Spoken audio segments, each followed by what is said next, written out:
Hi friends, చూసారా friends, ఎంత దారుణాలు, ఎంత కుట్రలు, ఎంత అవినీతి, ఎంత మోసం.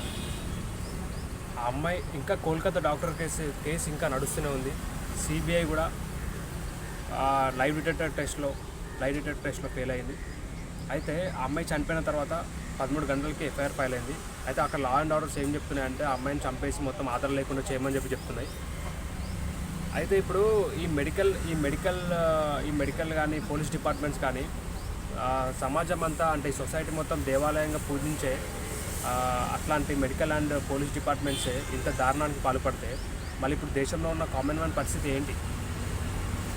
అంటే ఎవరి దగ్గరికి న్యాయం కోసం వెళ్ళాలి, ఎవరిని ఆశ్రయించాలి? ఇప్పుడు lie detector and polygraph test కూడా పోయింది. సో సిబిఐ దాంట్లో కూడా విఫలమైంది. నార్కో అనాలిసిస్ టెస్ట్ అని ఒకటి ఉంది. అందులో ట్రూ సిరప్ అనేది నిద్రతుడి బాడీలోకి ఎక్కించిన తర్వాత అతను కంప్లీట్గా ఆన్సర్ కూడా చెప్పేస్తాడు. సో అదనమాట. ఇవన్నీ ఆపాలి అంటే ఏంటి? ఇప్పుడు పోలీస్ డిపార్ట్మెంట్ దగ్గరికి వెళ్తే కూడా సరైన న్యాయం లేదు. పొలిటీషియన్స్ దగ్గరికి వెళ్తే కూడా అందరినీ కొనేసి లాయర్స్ పోలీస్ డిపార్ట్మెంట్స్ అందరూ అమ్ముడుపోతున్నారు. సో ఇప్పుడు దీన్ని ఎలా సాల్వ్ చేయాలి ఇలాంటి కేసుని అంటే ఒక మార్గం ఉంది. అంటే చాలా మార్గాలు ఉన్నాయి, దాంట్లో ఒకటి చెప్తాను. ఇప్పుడు సిఐఎస్ఎఫ్ జవాన్లను దింపాలి.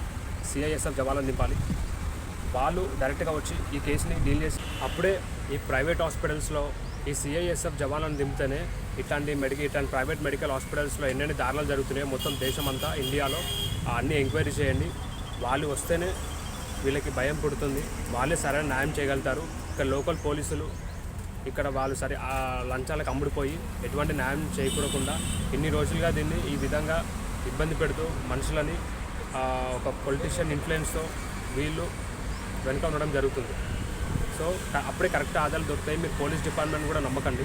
ఇలా ఇండియాలో ఎన్ని ప్రైవేట్ హాస్పిటల్స్ ఉన్నాయో ఈ సందీప్ ఘోష్ లాంటి మాఫియా ఎవరెవరైతే ఏ హాస్పిటల్ చేస్తున్నారో అవన్నీ బయటపడతాయి. సో మొత్తం మీరు తొందరగా పని చేయమని చెప్పి కోరుతున్నాను. నేను చెప్పిన మాత్రం అయిపోదు. సో ఇది వెళ్ళాలి. షేర్ చేయండి, మీరు అందరూ షేర్ చేయండి, లైక్ చేయండి, నా ఛానల్ సబ్స్క్రైబ్ చేయండి.